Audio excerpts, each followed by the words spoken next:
Hey there, and welcome back to the workshop. I'm Caitlin, and this time I want to give a few small tips to new DMs when it comes to managing their world building, specifically in game, and how it can affect them or make their lives easier if done right.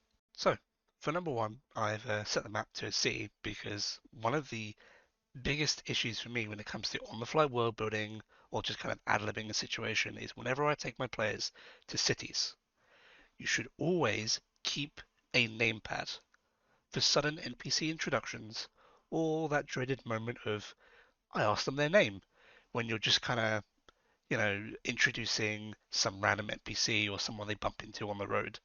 You need a little notepad that just has a general list of names. Presumably, you want to kind of make them a mix of cultures so that you can draw on things that you can use later, or perhaps have specific kind of associations or mythologies for those cultures. For example, my northern continent of Ardania tends to have names themed around Central to Eastern Europe. So there's a lot of like different zones that I can use for that that makes sense with the naming conventions, at least with, our general kind of understanding of the world. But you should change this depending on how your continents work and where they're framed in. This city is based in my southern continent of Narazif, and so I use names that are more focused around Middle Eastern names, French, even Gaelic. The C specifically to this is a more Middle Eastern one, um, but with like a modern twist, so they use something a little bit different. But you should really just kind of take the environment into account. With this city, there are many different locations. You'll always have names prepared for certain important NPCs, but you will never know when a player is just going to randomly pull aside someone or say, I look for this person for directions, or I grab someone off the street. And you need to make sure that you have something prepared to throw at them because I can count so many times when my players have done this and I've had to scramble or because I was just not feeling creative that day, pull up Google and go names for elves or anything to that effect. You do not want to be caught out. So a name pad is the best thing to do. Just put down 10 to 20 random names that you can draw upon at any time and it will make your life so much easier. So, number two is to create a list of general rumors or world news tidbits that you can slip into conversation. You want to set passive DCs or just kind of hang these up on notice boards and the like, something that players can run into or see in the world in a more natural sense. You're always going to have those players who play rogues or bards and they kind of want to woo the room or find someone that they can settle in with a conversation with and learn something from that, and you might not have something that really fits the big kind of main narrative or the quest they're currently on. So creating a few generic rumors that lead into your next plot points or something of interest or just a piece of loot they can find is a good way to reward them for being invested in the world you've made. For example, I have players up here in this city known as Orion, and I gave them a rumor for this temple down here in Eras's Rest. How they worked out that something was wrong was there are many kind of notice boards and posters talking about monsters in the area and issues down in the Race Step Pact, all these kinds of roaming bands of creatures, which obviously draw an adventurer's eye, but what associated it with the temple was that they were discussing matters of religion with the cathedral in the city they were already in, and they inquired about the goddess Naraz and where they might find interest about that. And immediately they obviously mention the temple in the NPC discussion, but they talk about how, oh, well, it's been quiet lately, we haven't heard anything from there.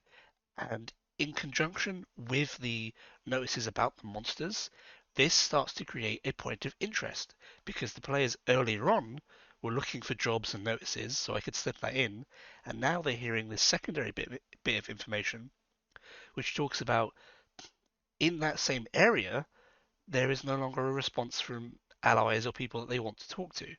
It feeds back in on itself. I didn't necessarily create the monster issue with the idea of throwing in this Naraz plotline down the road. I just made that as a general rumor. And this is an example of what you can do if you just have a list of rumors on hand to draw upon and later weave into your overall narrative. Trust me, do it 5 to 10 rumors that you just have aside on a piece of paper or on a notepad. It will do so much for your general DMing when you just want to pull something out there. So, number three is going to sound a little bit weird for me, considering I'm always showing you these like full world maps that I do, but bear with me. Number three is don't plan out entire continents or too much detail. Dotted detail around that you can draw upon is enough. You want to start small and build outward.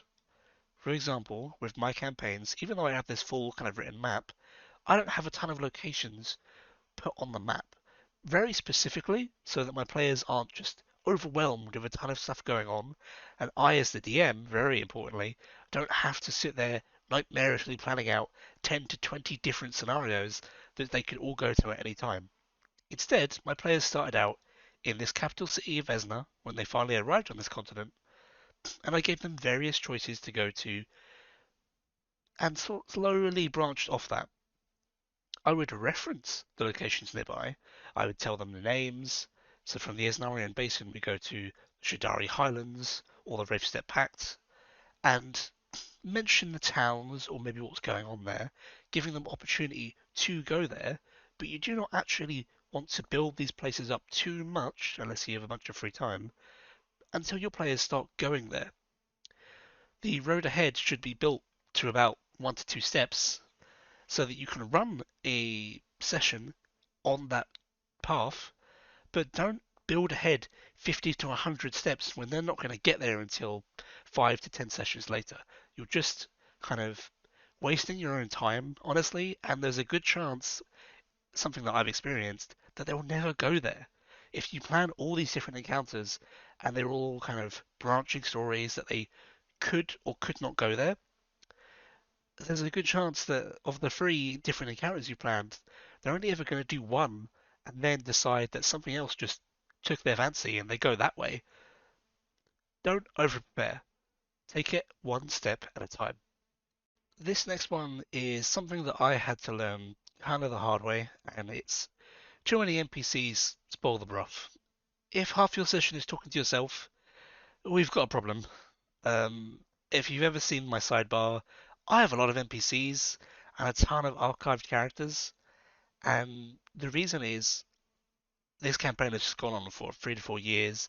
There is tons of different characters, but I had an early issue of I gathered the players in a kind of central location that was their town, their fortress, and many NPCs would cluster towards it and be advisors or knights or things that they could use. And the problem was players would often bring them all into one discussion and then they would all have to talk to each other. This is okay now and then. You're going to have those big moments where the players see the king or queen and they have their royal court. But you really need to make sure that you limit the number of NPCs to a finer number. Let's take the king example. The players go to see the king. A king could have a full royal court and his many advisors, his guards, everything. Let's reduce it. Let's not have 100 or so people in the king's court. Just have the king, his bodyguard, 3 to 4 advisors, which you can name and give backgrounds, and some nameless guards. That's already quite a few NPCs, but it's far more manageable than if you start giving all the various positions and you know this general, the general's captains, the king's servants, and all these other kind of characters. Reduce the number of people in a scene.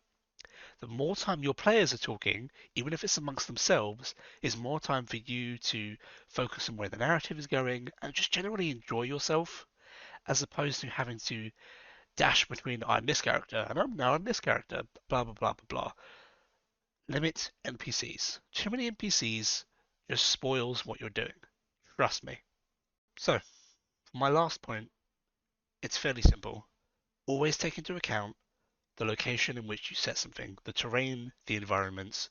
If you trigger a battle encounter in the desert, let's say, with a group of knights, why are they knights in full plate on horses? That just doesn't work, and your players are going to wonder about that. Some of them will Rule-based ones might question how exactly they're getting around on horses in sand. So change it.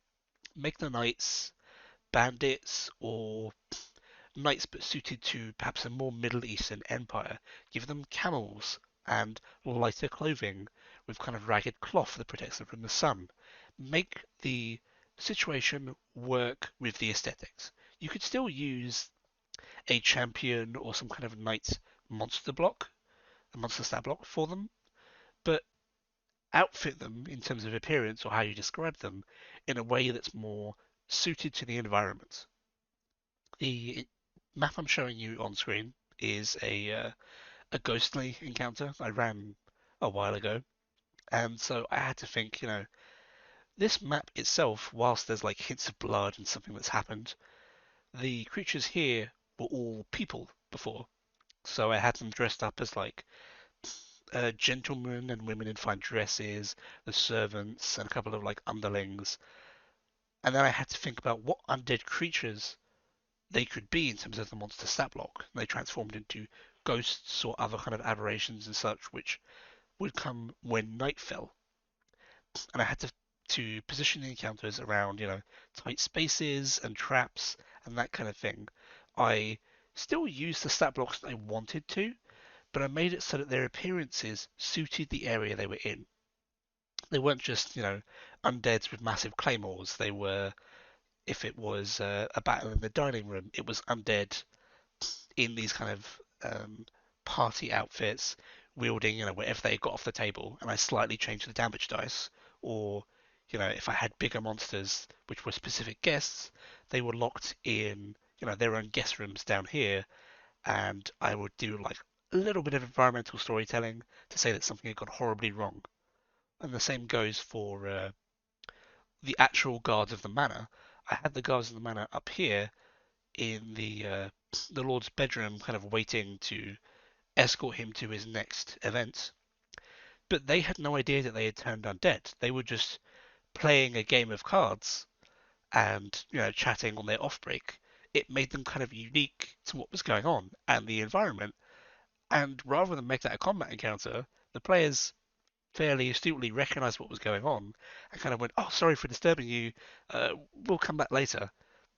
Taking account the environment and the terrain and what's going on in terms of the world into your creatures can make for more interesting encounters than we just fight another group of knights, another dragon, or a pack of ghosts. Always theme it to what you've put on the map. And that's it for today. That's the workshop. Just these 5 simple tips to hopefully help you with some world building and general ad libbing. If you want to support me, my Patreon will be down below the video, along with my Twitter, where you can easily contact me and kind of see what I'm up to. Thank you for watching, and please like the video. Please subscribe. I'll have more stuff coming out soon. See you next time.